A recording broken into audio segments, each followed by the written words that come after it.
যদি আমি জানতে চাই কেমন ছিলেন আমার নবী, তিনি ছিলেন মধ্যম আকৃতির একজন মানুষ। তিনি না ছিলেন লম্বা, না ছিলেন খাটো। অবাক বিস্ময়ে মানুষ তাকিয়ে দেখত। লক্ষ মানুষের মাঝে তিনি যখন দাঁড়াতেন, হাজার হাজার লম্বা মানুষের মাঝেও এই মাঝারি আকৃতির মানুষটি যখন দাঁড়াতেন, অবাক বিস্ময়ে মানুষ তাকিয়ে দেখত। সবার উপরে তার মাথা মোবারক দেখা যায়। সবাইকে পেছনে ফেলে, সবাইকে নিচে ফেলে তার মাথা মুবারক সবার উপরে দেখা যায়। তার চুলগুলো ছিল হালকা হালকা কোঁকড়ানো। তৈল দিয়ে কখনো বা চুলগুলো যখন আঁচড়াতেন, অবাক বিস্ময়ে মানুষ তাকিয়ে দেখত। মনে হতো চুলের মাঝে যেন মৃদুমন্দ ঢেউ দেখা যায়। কপাল ছিল তার চওড়া, ভ্রুগুলো ছিল তার জোড়া ভ্রু। তার চোখের পাতাগুলো ছিল গোলাপি রঙের, এক একটা পাপড়ির মতো। কখনো বা যখন তিনি চোখের পলক ফেলতেন, অবাক বিস্ময়ে মানুষ তাকিয়ে দেখত। মনে হতো মৃদুমন্দ বাতাসে ফুটন্ত গোলাপের এক একটা পাপড়ি যেন দোল খাচ্ছে। তার চোখের সাদা অংশ ছিল রক্তিমাভ সাদা, কালো অংশ ছিল তার কৃষ্ণ কালো। কখনো বা যখন তিনি চোখের পলক ফেলতেন, মানুষগুলো অবাক বিস্ময়ে তার দিকে তাকিয়ে থাকতেন। তার নাক ছিল খাড়া, নাকের ছিদ্রগুলো ছিল ছোট ছোট, আর ঠোঁটগুলো ছিল তার গোলাপি রঙের। ঠোঁটের উপরেই ছিল তার চিকন সরু গোঁফ। তিনি কখনো বা যখন মুচকি হাসতেন, গোলাপি রঙের ঠোঁটগুলো যখন একটু ক্যাপে উঠত আর ফাঁক হয়ে যেত মৃদু, আর মাঝের দাঁতটা যখন বের হয়ে যেত, অবাক বিস্ময়ে মানুষ তাকিয়ে দেখত। মনে হতো গোটা পৃথিবীতে যেন বিজলি চমকিয়েছে। এ ছিল তার সৌন্দর্যের আধার।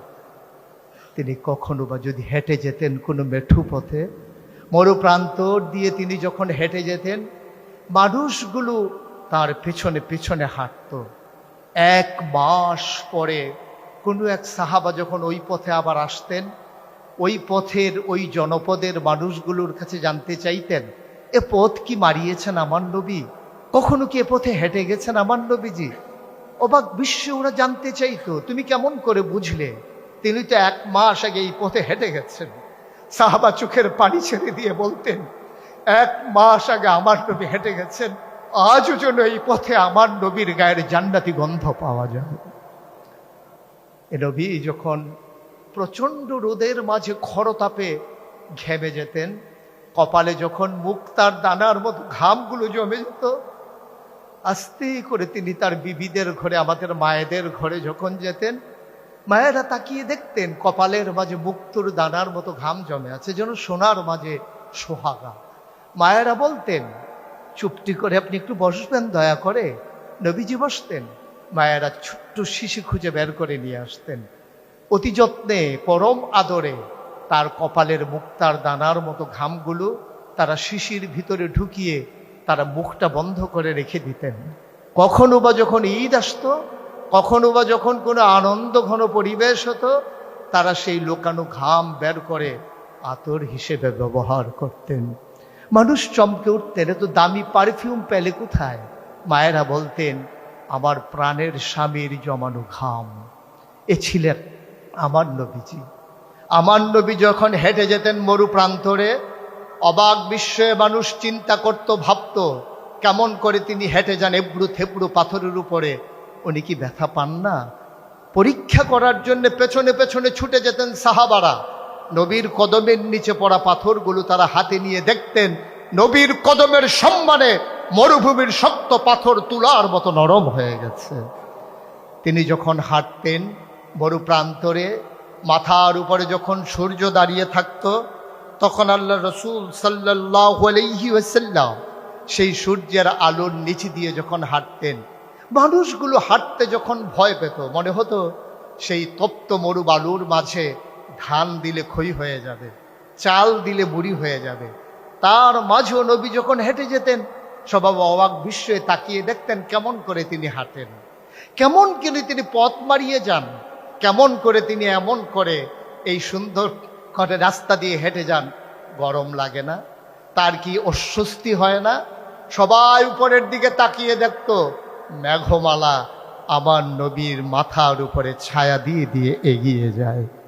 এ ছিলেন আমার নবী। এ নবী কেমন ছিলেন? এটা ছিল বাহ্যিক অবয়ব। যদি তার আসল সৌন্দর্য আমরা অবলোকন করি, তাহলে তার সুরতের সাথে তার সিরতের অপূর্ব সমন্বয়। যেমন ছিল তার সুরত, তেমন ছিল তার সিরত।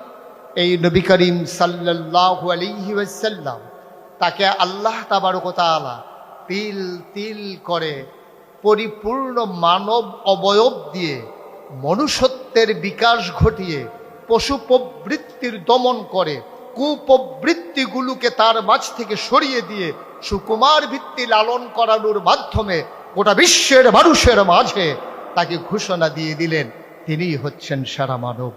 তিনি ইমামুল মুরসালিন, তিনি খাতামান নবিয়্যিন, তিনি রাহমাতুল লিল আলামিন, তিনি আকায়ে নামদার, তাজদারে মদিনা, মুহাম্মদ মুস্তাফা আহমদ মুজতবা, নবী মুহাম্মদুর রাসূলুল্লাহ সাল্লাল্লাহু আলাইহি ওয়াসাল্লাম। কি ছিল না তার মাঝে? সাহাবাই কিরাম মাঝে মাঝে তার জীবন সম্পর্কে জানতে চাইতেন। সে তো অনেক দিন আগের কথা না, মাত্র ১৫০০ বছর আগের কথা। সাহাবারা ছুটে গেলেন আম্মাজান আয়েশা রাদিয়াল্লাহু তাআলা আনহার ঘরের কিনারে, গিয়ে সালাম দিলেন, আম্মা, ও আম্মা, জানতে চাই, আমরা যেমন করে নবীকে দেখি আপনি তো তার চাইতে বেশি দেখেন। আমরা দেখি কখনো কখনো, আপনি দেখেন পুরো সময়টা জুড়ে। আম্মা, আপনি কি বলে দেবেন আমার নবীজি কেমন মানুষ ছিলেন? তিনি চমকে উঠলেন, তিনি থমকে দাঁড়ালেন, তিনি আশ্চর্যান্বিত হয়ে বলতে চাইলেন, তোমরা কি কোরআন পড়ো না? তোমাদের কাছে কি কোরআন নাই? কোরআন পড়ো, কোরআন বুঝো, কোরআন পড়ে পড়ে দেখো, গোটা কোরআনটাই হচ্ছে আমার নবীর চরিত্র। খুলুকুহুল কোরআন, গোটা কোরআনটাই তার জীবন চরিত্র।